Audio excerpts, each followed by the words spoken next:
Akhir-akhir ini kita mendengar banyak berita yang menakutkan dan seringkali terjadi di dalam keluarga-keluarga konflik sendiri karena banyak macam-macam krisis, tantangan, kehidupan, dan macam-macam yang terjadi. Pemerintah menganjurkan untuk bekerja dari rumah dan belajar dari rumah, ibadah di rumah. Itu sebabnya ada live streaming, supaya jemaat Tuhan bisa tetap mengikuti kebenaran firman Tuhan dan ibadah di rumah masing-masing. Dan ibadah yang di rumah ini pernah dialami bagaimana pemazmur, yaitu dia mengatakan di Mazmur 133 sebagai satu nyanyian, dia mengatakan demikian,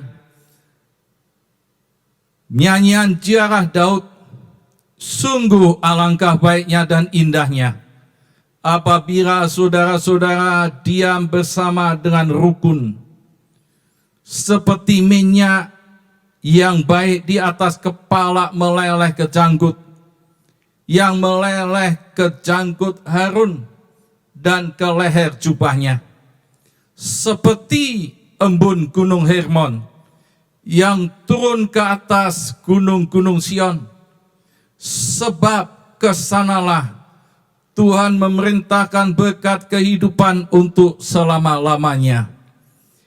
Di dalam nyanyian Daud ini, dia memuji dan menyanyikan dalam ziarah, dan seringkali dilakukan di mana pujian itu ada di Yerusalem, di ibadah, karena tempat yang dipakai untuk memuji memuliakan Tuhan.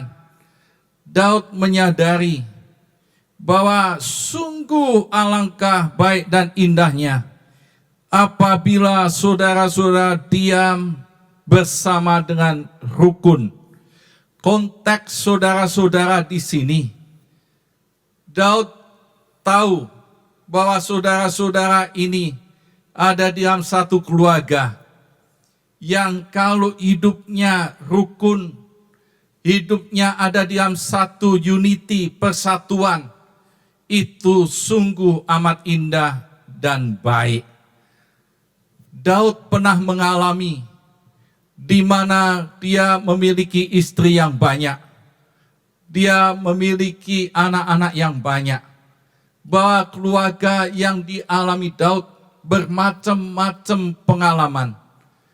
Pernah Amnon memperkosa Tamar. Dalam satu keluarga terjadi suatu yang tidak baik.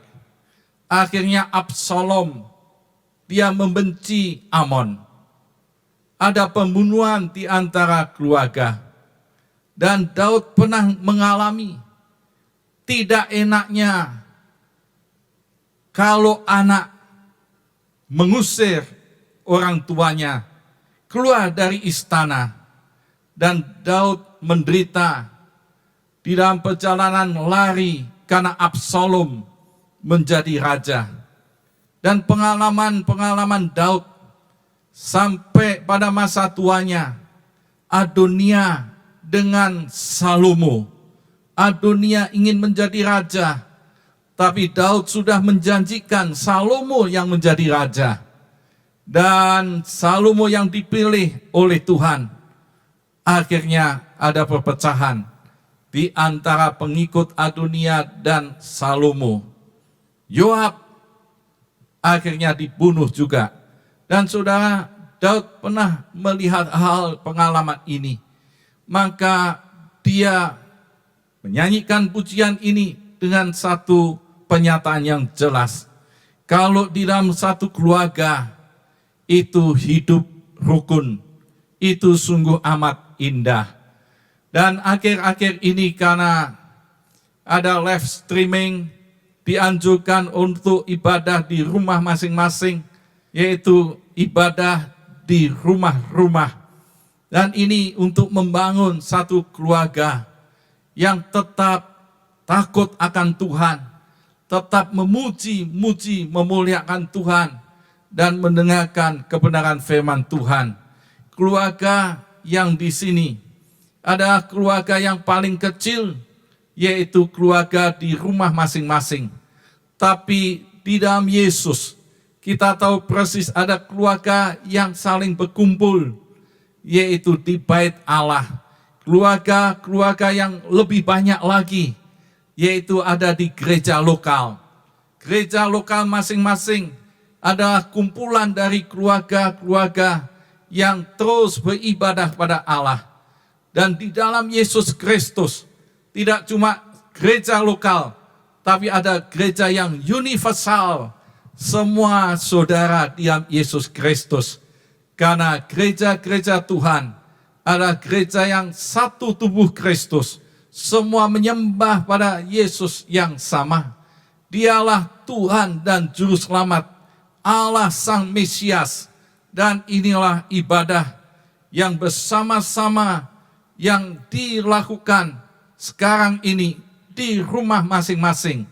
Dan nanti apabila keadaan sudah memungkinkan, ada di gereja masing-masing, ada di rumah sebagai keluarga, di gereja lokal sebagai keluarga yang lebih besar, dan di gereja yang universal, gereja yang adalah keluarga yang lebih besar lagi di dalam Yesus Kristus. Dan Daud menegaskan, kalau di dalam keluarga itu ada persatuan, ada kerukunan, itulah yang sungguh amat baik. Dan apa yang terjadi, saudara? Seringkali di dalam keluarga-keluarga ada konflik, ada yang tidak rukun, ada yang saling membunuh, saling membenci. Di dalam satu keluarga ada kakak membenci adik gara-gara warisan, gara-gara harta, gara-gara pekerjaan. Dan seringkali itu terjadi. Apabila itu terjadi, pasti tidak ada yang indah, tidak ada yang baik. Dan saya pernah ketemu seorang ibu yang istrinya adalah pelayan Tuhan. Dan ibu itu satu saat telepon, "Bro, ke tempat kami." Ya, saya datang dengan istri saya mendengar satu keluhan, dan ibu ini menceritakan bagaimana bapaknya harus meninggalkan rumah untuk berselingkuh dengan wanita lain. Dan wanita yang dia selingkuhi katanya sudah punya anak.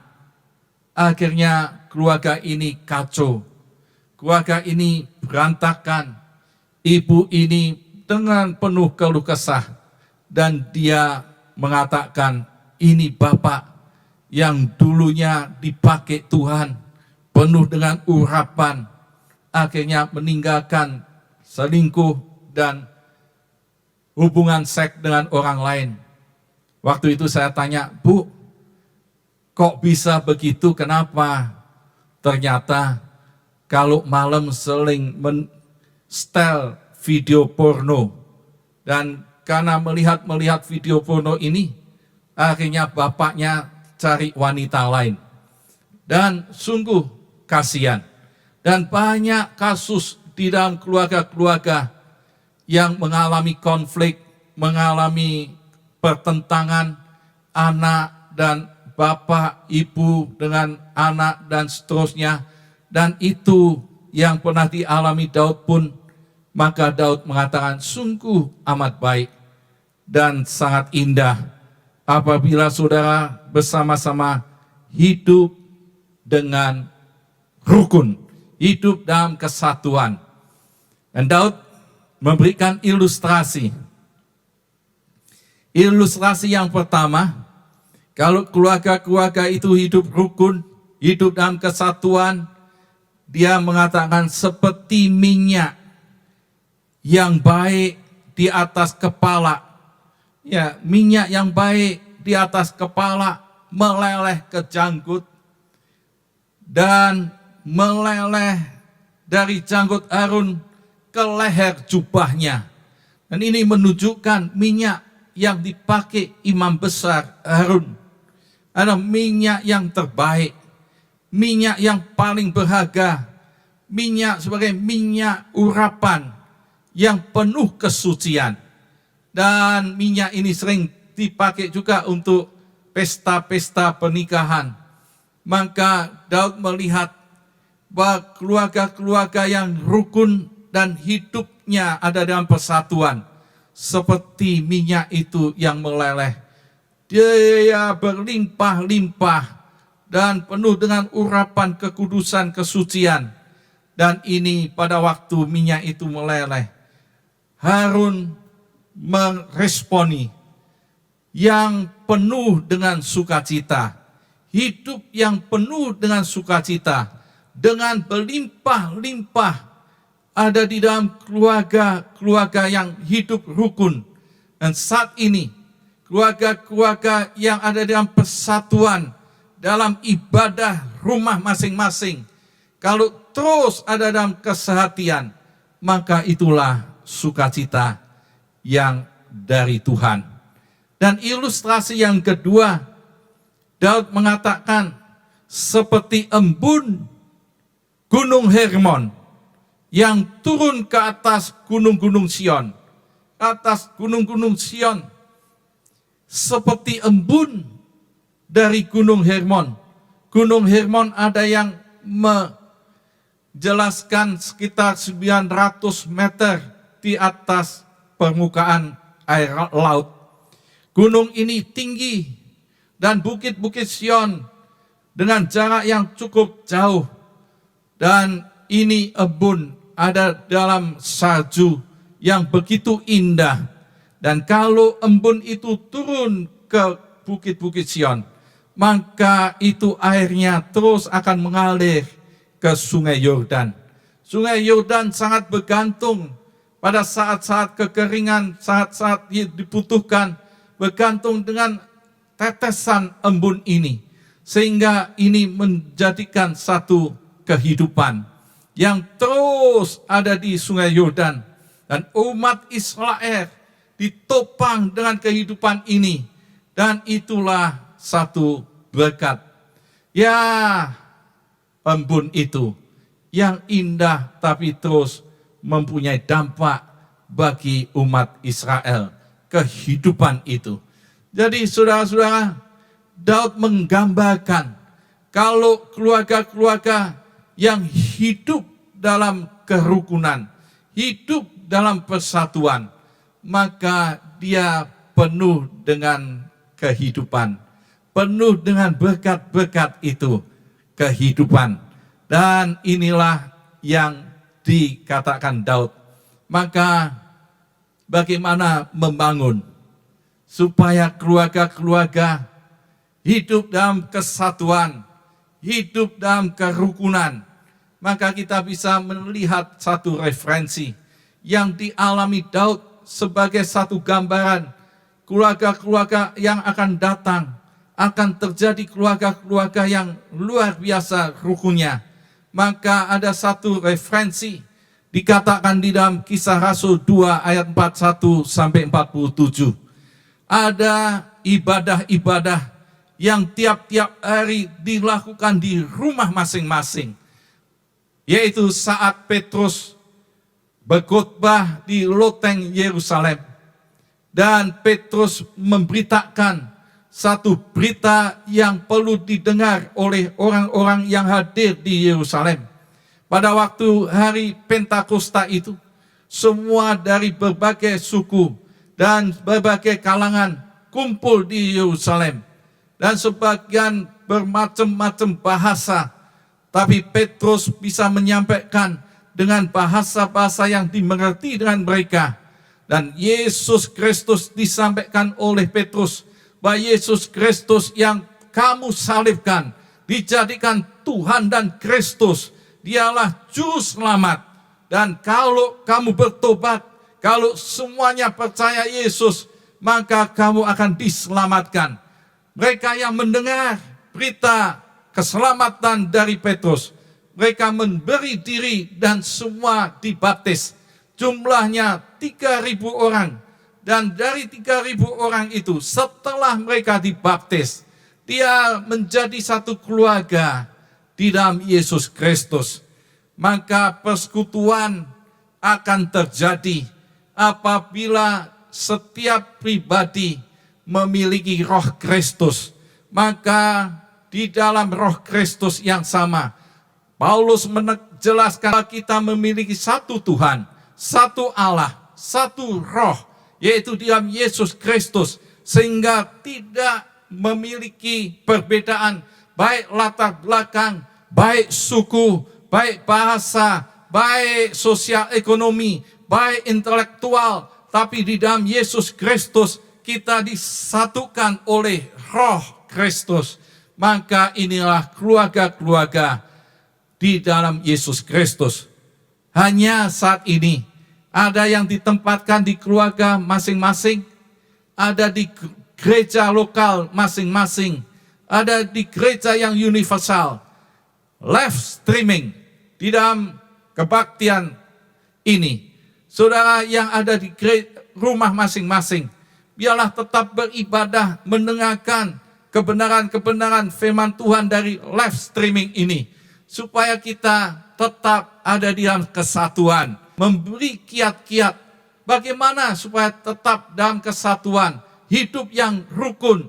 Yang pertama, setelah mereka menerima Yesus dan dibaptis di dalam Yesus Kristus, mereka masing-masing bertekun dalam pengajaran rasul-rasul.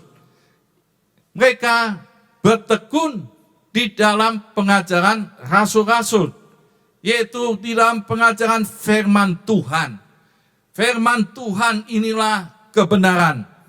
Saudara yang ada di rumah masing-masing bisa mendengarkan live streaming khotbah ini. Saudara akan mengerti kebenaran-kebenaran firman Tuhan. Selain dari live streaming ini, saudara bisa menyelidiki kebenaran-kebenaran firman Tuhan, supaya dalam keluarga ini disatukan persepsi, disatukan pandangannya, disatukan di dalam pemikiran, supaya kebenaran Kristus ini yang membuat satu. Kebenaran firman Tuhan ini, prinsip-prinsip bisa mengubah karakter, etika, hidup, supaya kita satu dalam prinsip-prinsip kebenaran. Saudara, rumah Obed-Edom, waktu menerima tabut Allah itu, Daud melihat dan dia ambil tabut Allah, pindah ke kota Daud. Mengapa? Karena di rumah Obed-Edom ada tabut Allah. Rumah ini rumah yang diberkati Tuhan. Karena ada kebenaran-kebenaran firman Tuhan di dalam keluarga-keluarga. Disitulah ada berkat kebenaran firman Tuhan, sehingga meminimalis untuk konflik karena beda ideologi, beda prinsip, beda sudut pandang, beda pemikiran. Karena dalam keluarga dia bisa satu karena kebenaran firman Tuhan. Dan ini membuat orang-orang sungguh hidup rukun dan bahagia. Hidup yang sangat indah. Yang kedua, kita melihat bahwa di dalam Kisah Rasul pasal 2, bagaimana bisa hidup itu di dalam kesatuan. Kisah 2 menjelaskan bahwa mereka bertekun dalam persekutuan, dalam kesehatian, hidup sehati dengan tulus ikhlas, masing-masing ada dalam persekutuan yang erat, yaitu dia disatukan dalam Yesus Kristus. Satu prinsip yang ada di Kisah Rasul, apa yang kamu punya, aku punya, aku punya, kamu punya, itu menunjukkan pola hidup di dalam persekutuan yang saling membangun, saling melayani, saling memberikan kasih, saling perhatian, saling mengutamakan orang lain, yang lain lebih utama daripada dirinya sendiri, maka dalam persekutuan yang indah seperti ini, maka disitulah sungguh amat indah dan sangat baik.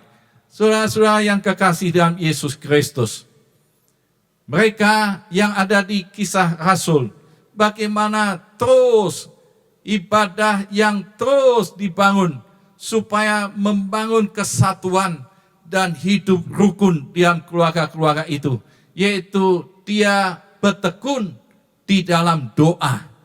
Semua berdoa, sama-sama berdoa. Saudara, mereka sudah ada di rumah masing-masing tiap-tiap hari berdoa.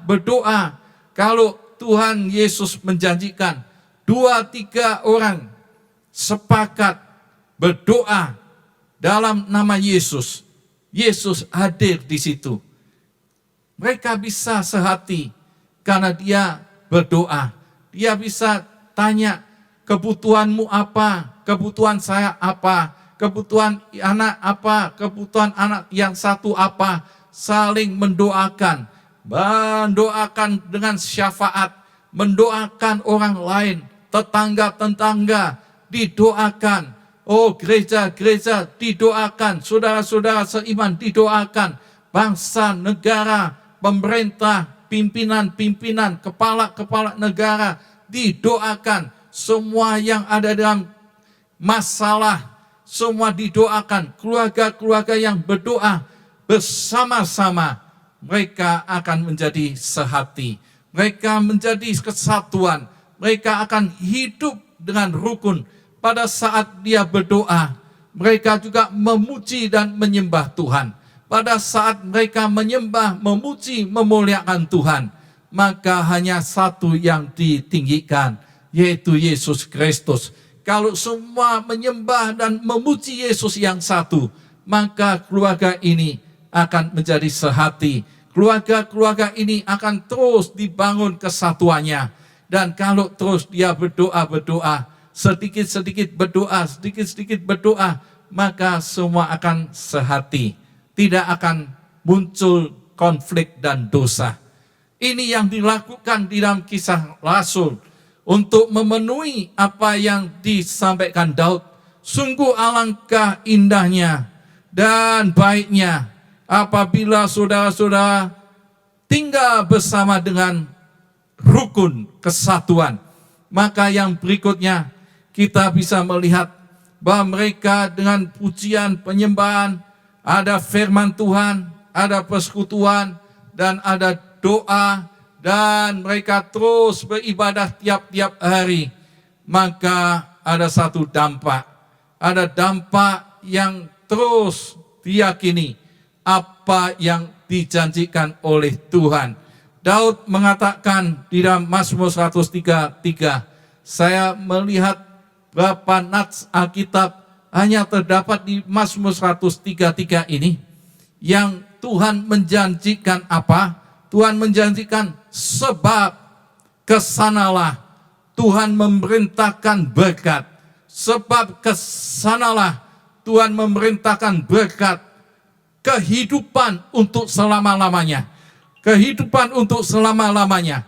Diperintahkan Tuhan ke tempat orang-orang yang bersekutu, yang dengan rukun, dengan kesatuan.